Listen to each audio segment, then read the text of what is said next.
It's Tanya Bridge Malone back with another YouTube video.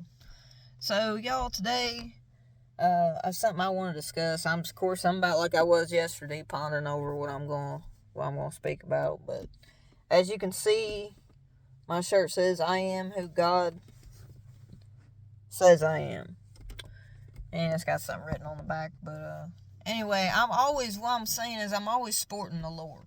You know what I mean? Always supporting the Lord. Always sporting the Lord. Always supportive of the Lord. Always walking with the Lord. But I am not perfect. One thing I do, I do cuss, I do smoke cigarettes, but we're not perfect. And what I want to talk about today is a little bit about a lot of different things. So I'm just going to go on to speak about what I feel like needs to be discussed. A lot of stigmatized in the world, like I spoke about mental disorders yesterday. There's a lot of things that need to be discussed. You know, I've went to interviews, like I said yesterday, people asking me about, what my medical reason was for being off work for so many months, well, when you go into an interview, they're not supposed to ask you that. And I want you all to understand that. That if somebody asks you that, you don't have to answer that, because it's not something that they should be asking in the first place. It's against HIPAA law. Also, I want to suggest some things, maybe. If you have bipolar or mental disorder, maybe you, like a lot of us, like to actually have an impact on the world. So doing a job if you are book smart, going back to college to be like a psychologist, or a counselor, a therapist, working with people, mental patients, working with people to make an impact on the world to help people who have disabilities. That is actually a good thing to get into if you're able to get through the schooling. And I'm not trying to be negative on my part, but I've been to college before for early childhood education, which only thing you could really do with that degree, which I never fully got the degree. I still had like 6 or 7 classes to actually get the associate degree for early childhood education. Basically, with that degree, all you're able to do is like open your own in-home daycare, stuff like that. And so what I'm trying to say is that sometimes it's not always about how much money you make, is if you like what you do.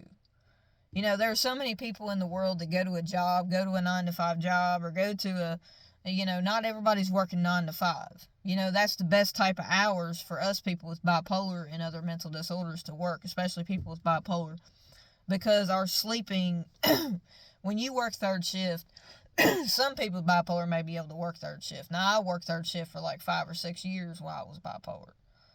And so, so actually, that's not a bad shift to work if you're able to do it. But it's not the greatest shift to work for anybody, even somebody who doesn't have a mental disorder, to work third shift, because it's hard to sleep during the day.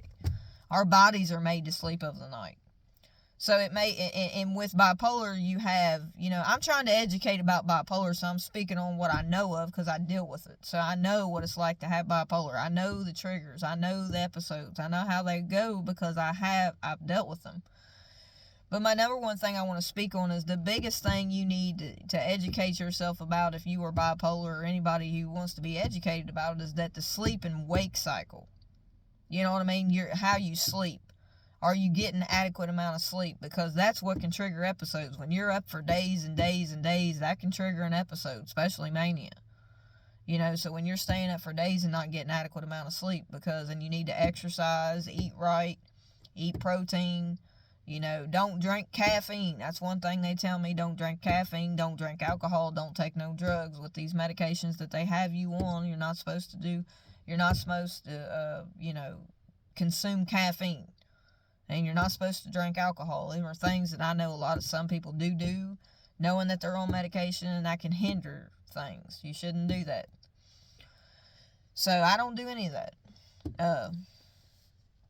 One thing I've noticed also is that, if you're a spiritual type person, you believe in the Lord and stuff like that, going to church actually helps you maybe get involved if you like music, if you're artistic, because a lot of people who have mental disorders, especially bipolar, they're artistic. They either write poetry, they write music, or they like making beats, or they like you can get involved in your local church, with their music.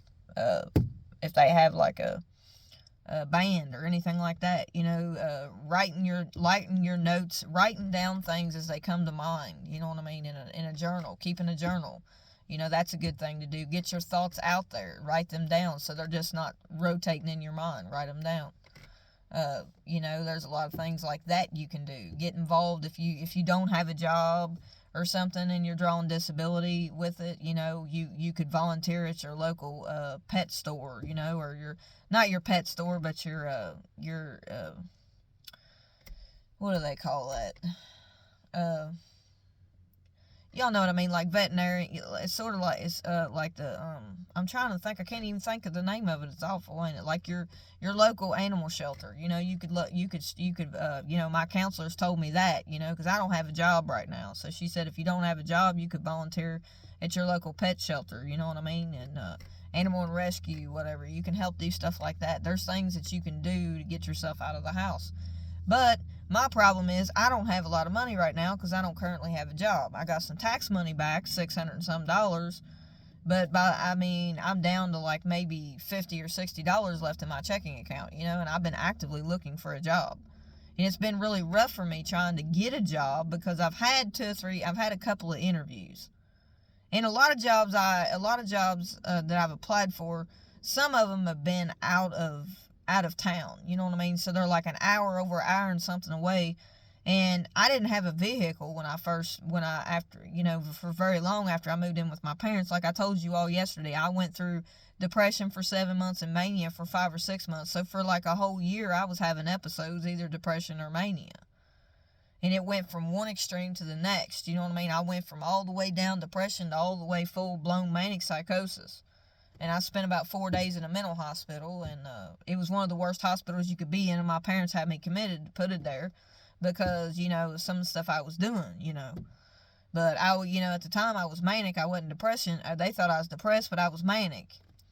But anyway, when I got out of there, I wasn't able to keep jobs. I was walking off jobs, you know what I mean? Because I was still manic. They hadn't found the right medicine for me. The medicine they had me on wasn't working, and I could hear my heartbeat through my ears, so I went off that medicine. And I was on 3 or 4 different medicines before I found one that actually worked for me. But it took me a good probably 3 or 4 months to find the right medicine to help me. And like I said, I really don't like being on medication. But the thing of it is, I ended up filing bankruptcy because I couldn't keep a job nowhere because of it. So now that I'm on the right medication, I'm out here. I waited for my bankruptcy to be finalized before I wanted to start looking for a job because I didn't want to have to pay any of that money back. You know what I mean? Because I wasn't going to be able to keep up that home and everything. I missed my trailer. I had a brand new single-wide trailer that I'd moved into in 2019. It was a very nice trailer. I had my own place. But I had a lot of bills. You know what I mean? I was making, let's see, at the job I had that I quit when I went through mania was called Berry Global. It was in Augusta, Kentucky. And, I was working a DuPont shift, going from nights to days. Every 3 months, we switched from one shift to the next shift. So our body could never get used to, and I had never worked a DuPont shift before. I went through a breakup with my ex-boyfriend. We'd been together for 3.5 years. He had a drinking issue and stuff, and he probably had mental issues himself, but he wouldn't seek himself no help for what his problems were. But I went through a bad depression spell, and it kind of pushed him away. But I should have sought myself some help to get put on some medicine, but I really didn't want to go on medicine because my son has mental disabilities, and they put him on a Zoloft once, and it got really bad. He had really bad anger episodes, so that's the reason why it totally scared me when he had that happen to him to even want to take medication because of the side effects that can really happen. You could get in trouble with the law taking some of these medicines. Some of them are not good for you to take at all, and I highly don't recommend Zoloft. And a lot of people I've talked to that took Zoloft didn't have a good reaction to it, so, But what I'm trying to say is I went ahead and sold the vehicle that I had because I owed on it, and I didn't have a job to keep the payments paid up. And until they could get me on the right until my psychiatrist could get me on the right medication, I had to not work, And so, and plus filing bankruptcy, I didn't want to have a job at the time filing bankruptcy. I didn't want to have to pay back any of that money or nothing where I was filing on my trailer and everything I had, So instead of putting my car on my bankruptcy, I went ahead and sold it and paid it off at the bank, And then and so I was without a car for like a month or two, until I moved in with my parents, so I had no way of getting nowhere unless somebody took me. And my dad went out and bought me a 99 Ford Ranger that he gave about $3,500 for, which I need to pay him back for. That's why I'm looking for a job. Once my bankruptcy was finalized, which it was finalized on the 14th of February. So after that, the next day I started looking for a job. And I've had a couple of interviews, but that's it. Now, I've put in for some jobs that paid $10, $11 an hour, which really didn't pay a lot of money. I'm really looking for something that pays me more money. I've put in for places that pay $19 and $20 an hour. I put in for a job that paid 15 something. I mean, I'm trying to find a job that pays some halfway decent money, because I got to pay my dad back for this truck. But the thing of it is, and it seemed like there for a while every day they were coming in, saying, oh, you need to look for a job, you need to get a job, you need to get, and it would always put me down to depression because I was looking for a job. I was actively looking for a job, But my thing is, some of these places I put in for were temp services, which offer insurance, but probably not very good insurance. Right now I have a medical card because I don't have a job right now. I had to do something to cover my medical costs because once I filed bankruptcy, if I didn't have no health insurance, going to the doctor, going to the psychiatrist once a month and your counselor once or twice every couple of months, I mean, that adds up. The doctor visits add up, And it's not just the medicine doesn't cost that much, but it's the daggone, it's the doctor visits. So it took me, I've been through it. It took me going through 5 caseworkers to even be able to get a medical card. If anything, I've been through a lot in the last year. This year is a new year for me to start over. So I'm really thanking God that I'm still here. I'm still here. He guided me through my mania episode because I could have died, But I never tried to kill myself anyway. But some of the stuff I was doing was a little outside the norm, And, but I'm glad I made it through it, and I don't really think it was the medicine that helped me get through it because I wasn't on the right medicine to help me do nothing anyway. I was still manic even after coming out of the mental hospital, but I was stable enough to get out of there. But my thing is I wasn't able to keep a job once I came up out of there because I hadn't found the right medicine for me. So therefore I had to, I left a couple of jobs I had. I got a job at Frisch's and then I got a job at Tenderman. And I ended up leaving both of them jobs because mentally I wasn't able to perform the jobs, really, to do the jobs. I walked out of them, and that's kind of sad in a way, but that's what you do when you go through mania. But I was still trying to find the right medication for me. But I was fighting wanting to be on medicine because of what happened to my son, because you can have negative reactions to some of these medicines that can cause you to get in trouble with the law. That's how bad some of these medications are that they put you on. You don't know what the side effects are. They'll tell you the side effects, but you don't know how you're going to react to them till you take them. You're like a test dummy out here, And so that can raise your anxiety a lot, just worrying about how the medication's going to affect you. Second of all, I've been in the amongst of looking for a job, but at the same time, it's like, I don't know what these places want. You know what I mean? Like, I've been off work for 9 or 10 months, so that doesn't make me look good. So therefore, that might be one of the reasons why I don't get hired. But then when people want to ask you what your medical reasons are for why you've been off work, it's not their place to ask you that. And even though I mentioned this yesterday, I just don't think it's right, It's really not right to hold somebody's mental disability against them when you tell them, because if you tell them what your real reason for medical reasons are, they're liable 9 times out of 10 not to hire you. And I know that in reality, I know that what it says on an application, they don't discriminate, but they do. We all know they do. We all know that they discriminate. We know they do. These jobs know that. And my thing is, I just want to get a job. I've been actively looking for a job for like a month and a half now. And I have yet to get a job yet. And it does get frustrating. There was some days I was sitting in my house and I was just like, man, I was in tears because I had this one interview that I had, and I'm not going to mention the place, but it paid $14.50 an hour. It was day shift, Monday through Thursday, 6 to 4, and you had to work 2 Fridays a month, which was great because I would be off every weekend to go to church. I like to go to church, and I was going to have a day shift job. And I'm going to be honest, if you're bipolar, you're better off to have a day shift job. That way you're not, because if I can't work the graveyard shift, which is third shift. I can't work a DuPont schedule. I can't work 12 hours a day and go from nights to days. I've already done that before, and that probably helped cause one of the mania episode that I had. You know, because I'm bipolar type 1. Bipolar type 1, you have depression episodes, but you have manic episodes in bipolar type 1. In bipolar type 2, from what I've researched on bipolar type 2, you have more depression episodes and you have hypomania. But you don't have manic episodes if you're bipolar type 2. And I think there's unipolar, which I've been studying up on it, but I don't know a whole lot about unipolar. I don't have it, but I've been trying to research it. You know, there's a lot of different, there's more than just 2 bipolar disorders. I mean, you can have mixed episodes. You can have a manic episode mixed in with a depression episode. You can have mixed episodes. I mean, you can have rapid cycling episodes where you rapid cycle going from depression to manic to depression to manic to manic depression. I mean, you know, everybody's different that have bipolar. It depends on what type you are, and everybody reacts and has their episodes may be different, what they experience in their manic episode. It could all be different. So, you know, my thing is, I'm just telling you what I've been through. I mean, I lost everything, and that hurt me to my core, you know, to lose my home, to lose my car, but I didn't blame God for none of that. I don't blame God for what I don't, you know what I mean, for what I don't have. I'm blessed that I have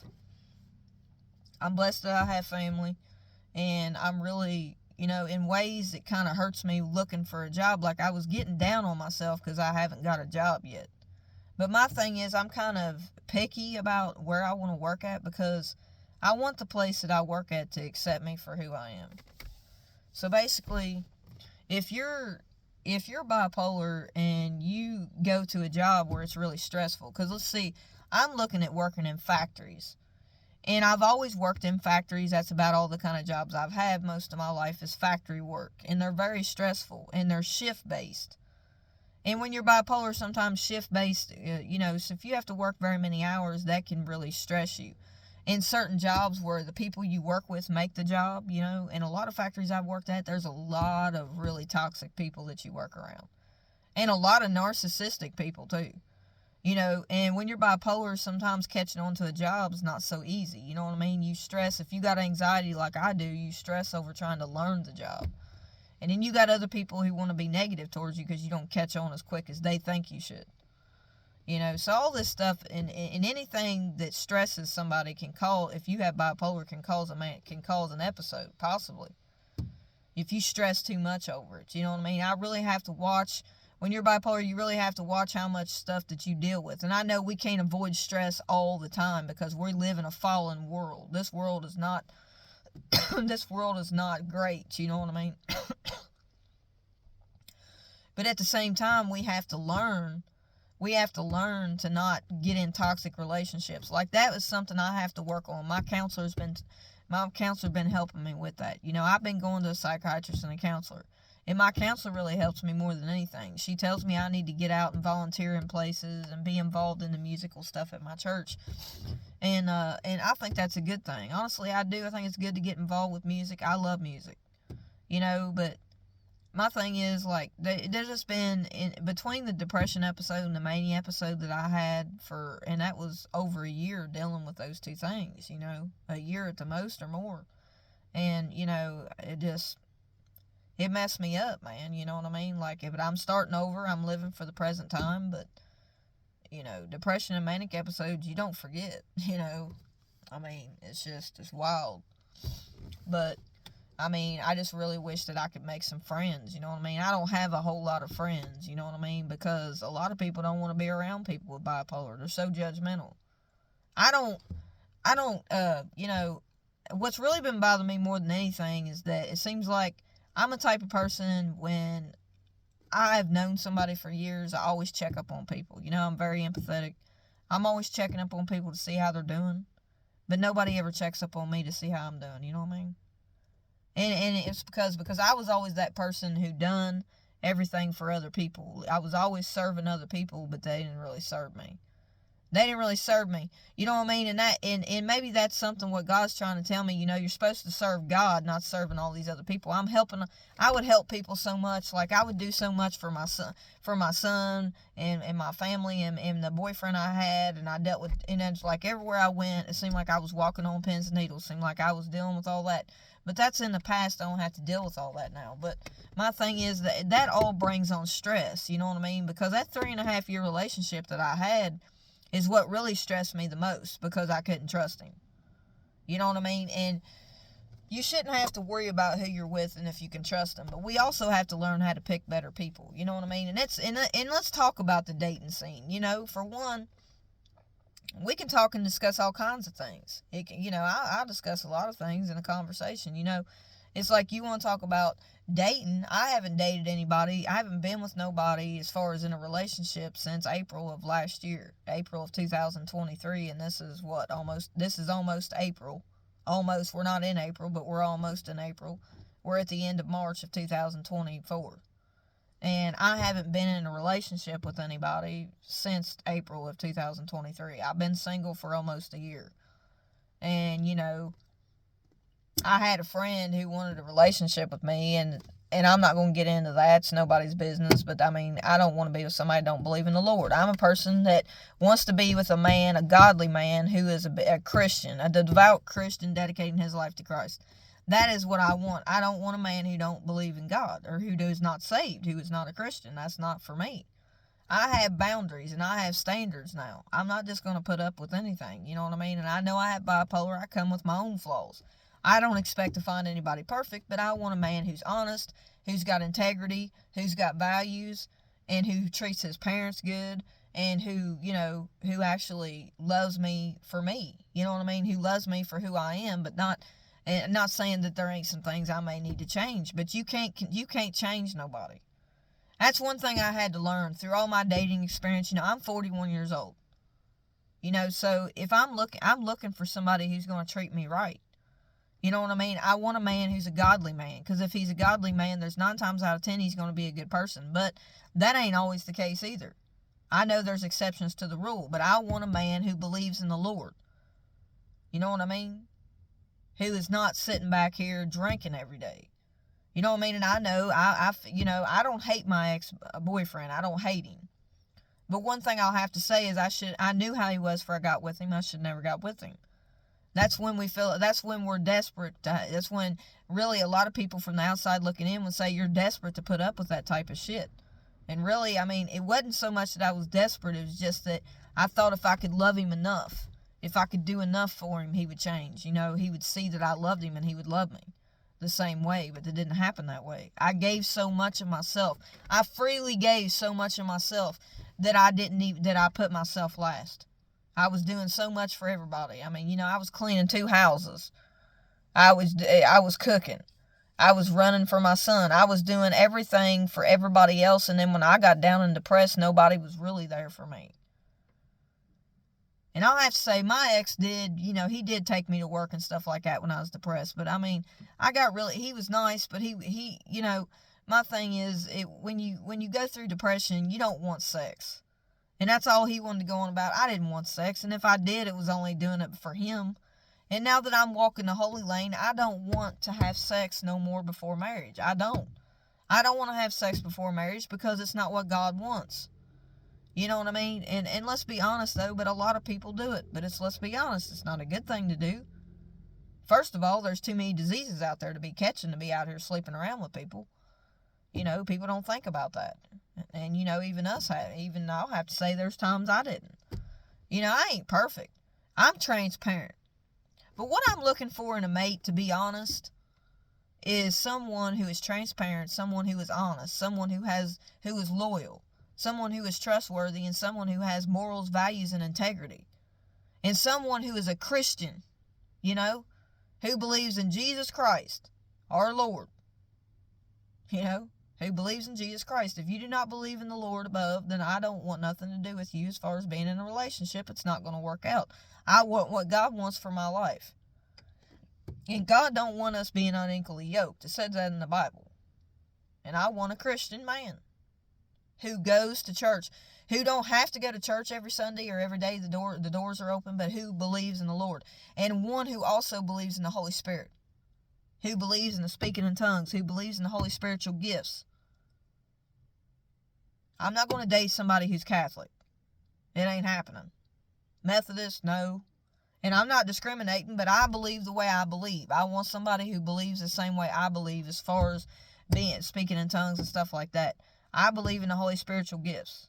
I'm non-denominational, but these things are in the Bible. And I believe in all that. So I want somebody who aligns with me on that account. And will I find them? I don't know. I'm not looking. I'm not seeking it. I'm not seeking a man right now. You know what I mean? That don't mean I ain't open to date somebody, but I'm trying to get my own life together. I need to get a job, you know? And like I said, going back to that, I mean, it's been really, really, really stressful because, you know, because at first my parents were coming home, you know, up my butt all the time. Hey, you need to be looking for a job. You ain't looking for... I was looking for a job. That got me down and depressed. And then I started really getting depressed because I had interviews and I didn't get the jobs. And I kept thinking to myself, I know it's not God's fault. It ain't God's fault I didn't get the job. These places choose who they want to choose. You know what I mean? And it just feels like it just... You know, sometimes it gets you down. You sit and you look at four walls all the time in a freaking bedroom and you have nobody to talk to. Everybody else in the house has got a job but me. That makes me feel down. You know, but I'm going to have to learn that I can't just, you know, I need to get out. You know what I mean? My thing is, there's people that want to talk about other people not having a job, but sometimes it's hard to find a job. And I'm going to be for real honest. I think we're heading for a freaking recession or a depression. You know what I mean? In this country. Because there's not a lot of jobs. There's a lot of jobs, but there's a lot of applications that these places receive.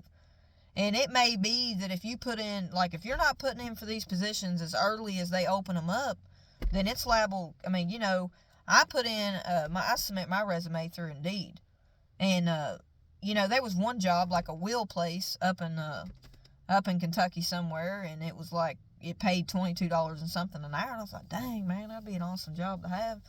You know, I drove like a whole hour and put an application into this place and never even got a call for an interview. You know, drove a whole friggin' hour. I submitted my resume, but I never heard anything from them. So then I thought, well, I spent $20 in gas to drive to Paris, Kentucky for them. And I ended up filling an application out while I was waiting around, and I didn't even get an interview. They never even called me to set up an interview, you know. So, I mean, this is some of the stuff that I've been doing trying to find a job, you know. And then there was one place I put applications in at, and it was for a factory here in my town. And I called every day and left a voicemail, you know, because I called every day for real. I did. I was nice. I wasn't hateful. And just checking up on my application. And like 12 days later, somebody called me and said, well, you know, an HR lady called me from there and said, you know, you need to quit calling here. We've already filled these positions. Plus, you put your application in late because by then we had already started the interview process. And I was like, and she kind of got a little bit of an attitude. And I'm like, well, golly, you know, I mean, you think you'd want somebody who was looking for a job. I mean, you didn't have to call me to tell me not to call you anymore. All you had to do was email me. You had my resume. You done said you received it. No matter whether it was late or whatever, I didn't know the job was closed, you know. And my thing is, Indeed needs to get better about taking jobs down when they've been filled. But my thing is, you know, it seems like the devil plays out in other people. The evil spirits play out in other people. And the devil's working through other people, you know what I mean? Trying to keep me from getting a job. I truly believe that, you know. Because I've been actively looking for a job. But I want a job that's either day shift or second shift. I don't want to work I'm not working a graveyard shift. I can't do that. And let's face it, when you fill applications out, if you ain't willing to work any shift, then some of these places won't even call you for an interview. I'm well aware that may be one of the issues too. But I can't work third shift because with me being bipolar, I'm liable to have a freaking episode. You know, because my sleep pattern is staying, even though I'm on medication, if I had to work overnight, like the graveyard shift, well, I would have to switch my whole sleep pattern around. Plus, I'd have to take my medicine of a morning instead of taking it of a night before I went to bed. So even though you're on medication, don't mean you can't have an episode. Like, you don't want to throw your body from one freaking sleep pattern to the other. That ain't good to do. You're supposed to keep a consistent pattern of what you do every day. So, yeah, I know I've went on and rambled on a lot. Hell, I've been on here for a freaking half hour, but it's just some of the stuff that I've been going through. And, like, one day I got so down over not having a job, you know. I was really wanting that job over at the place that I got interviewed at. I mean, man, I'm really still hoping I get it, but it's been a week and I ain't heard nothing. You know, so I've called them up this past Monday. Monday, this is Thursday. I called them up Monday and they answered the phone and I said, you know, because I had an interview there last Thursday. And the lady answered the phone. She said, well, we're still interviewing people, so it'll probably be next week before you find out if you get the job or not. And I was like, well, all right. So, and I'm thinking it takes, and it's like I told my mom, I said, they took me through, I've worked at the place before. I left there and quit, but I gave them a notice. And the same job that I did 17 years ago is the same job that they're looking for somebody for on day shift. I've already got prior experience doing it. I did it for a year and a half. And now I'm well aware they'd have to retrain me, but they acted like they was really interested in me, and they even took me for a walk through the plant to show me where everything was and how they changed stuff up in the plant, because the people that owned the plant back when I worked there, they had gotten bought out by somebody else, so this is a new company. Even though they kept the same name, a different company bought them out. So it's ran better. And back then, I only got paid $7 and something an hour when I worked there before, but it pays $14.50 an hour right now. So I'm really hoping, because it's a day shift job, would be great. I wouldn't have to change up the way I take my medication. I could still go to sleep at night, and I just really want a day shift job. And day shift jobs are really hard to find, because most of these factories, when you're talking about factories, most factories are they're not going to start you out on day shift. Most places, you got to start off on second or third shift. You got to start off on the bottom of the totem pole and work your way up. It can sometimes take years to get to the day shift position, and this place has day shift. And it's a full-time position with benefits. And it's only a half hour away from my house. So I was really hoping I could find something, because I've got this truck that my dad got me, but it is 25 years old. I really don't want to wear it out driving clear to the city every day. An hour and a half drive. You got to add that drive in on top of your work day. But where I live at, there's not a whole lot of jobs. I live in a small town. There's only maybe 4 or 5 factories in my town, and 4 of them I haven't worked at, but I can't get on at them. They don't call me for an interview. I put applications in, I submit my resume, but I go and I check up on them, and I still don't get an interview, And just because you get an interview don't mean you got the job. Because you don't know how many other people's put in for that job, But anyway, y'all, I just want y'all to just keep on keeping on. Keep on pushing through. You know what I mean? Even no matter what you're going through, don't never blame the Lord for what you're going through, because eventually you'll find a job. Eventually you'll find one. That's what I have to keep telling myself, So I got to put positive stuff out there. Just because you don't get something right now don't mean you won't, but it just sucks when, money's not everything, but it takes money to do anything. You can't go down the road in your car if you don't have some money for gas. And if you smoke, well, the cigarettes I smoke, I need to quit anyway. But the cigarettes I smoke cost $8 and something a pack. So that's expensive. But if you smoke a pack of cigarettes a day, you add that up for a month, that's a lot of money, cigarette smoking's high. Because I smoke Marlboro Lights, so they're $8.30 or $8.36 a pack. $8.36 a pack is high. But, yeah, I got a little bit of tax money, but that tax money's fixing to run out. I got like $50 or $60 left in my checking account, and that's it, so I need a job. I'm tired of being broke all the time. My parents having to give me money for gas and for cigarettes and all that. They've been doing that for months. Up until I finally got my tax money, I got almost $700, and I bought me one of these JBL's Wi-Fi speakers or whatever from Walmart. I paid $40 for that. I don't even know what I even got to show money for. I bought me a couple pairs of shoes. I bought me some clothes, because once they put me on this Seroquel medicine, I gained like 25 pounds almost on this medication they put me on. So in the last 4 or 5 months, I've outgrown everything I got. I've outgrown a lot of my shirts, a lot of my pants. I outgrew all my pants. I bet I had 50 or 60 pairs of jeans, and I couldn't wear none of them. I outgrew them all, because I used to wear a 0. Now I wear a size 2 to a 3 or 4, just depends. Some pants are made bigger than others, but I've had to go spend money on jeans, and I bought me a pair of Ariat jeans that cost me $75. My mom bought me another pair, because, I was trying to save my money for cigarettes and gas for a job, but that's fixing to run out, because I still ain't found a job, and I only got like $50, $60 left in my checking account. I've had friends tell me I need to file disability and all this and that, but I really don't want to draw disability. I would rather have a job and get up and go do something with my life besides just sit around the house. I'm not incapable of working just because I have a mental disorder, but I ain't one of them people just want to sit around the house all the time. That's why I shoot these YouTube videos. You know, I'm sitting here at the park in my truck shooting a video. And I've been on here for 35 minutes. Yeah, I enjoy your all giving me your all's feedback. I hope y'all leave some comments in the comment section below. What's going on in your life, you know? I don't know. I just hope I can find a job here soon, you know? But I got to be picky about what job I find because I can't just work any kind of job. It can't be a highly stressful job. It can't be something that I have to work third shift, you know? I can't compromise on that stuff, you know? I can't compromise on that type of stuff, you know? Because I know that it can bring manic episodes or depression episodes. I just can't do that. I got to be able to work a job that's either first or second shift. I can work second if it's 8 or 10 hours, but I'm not working till 4 and 5 and 6 o'clock in the next morning. I can't do that. You know, it's just not good for me with having bipolar. We already know that's not a good combination. So I'm really trying to find first or second shift, you know. Which don't make it easy, but where there's a will, there's a way. I keep praying to God, He'll guide me to the job. And I was really thinking that God guided me to this last job that I had when I had an interview, but I haven't heard nothing back from Him.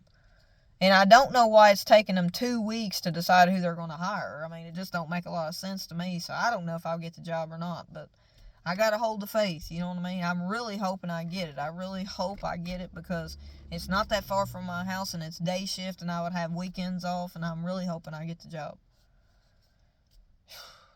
Man, I hope something comes through here for me. I'm telling you.